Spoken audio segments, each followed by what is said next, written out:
Hello everyone, I am Shubham Chandra from Kolkata, West Bengal, and I am pursuing PGDM from Suryadatta Institutes of Management and Mass Communication. Due to the pandemic outbreak of COVID-19, or also known as the coronavirus, we are strictly requested to stay at home and not to go outside from our houses. In Suryadatta, all the students are taught not to compromise with our studies, as we have assignments to complete and we also have to give our examinations. All the respective faculty members from Suryadatta group of institutes are providing us with study materials so that we can prepare for our upcoming exams.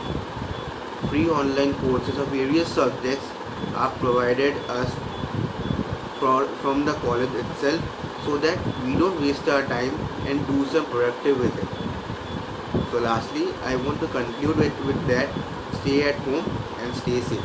Thank you.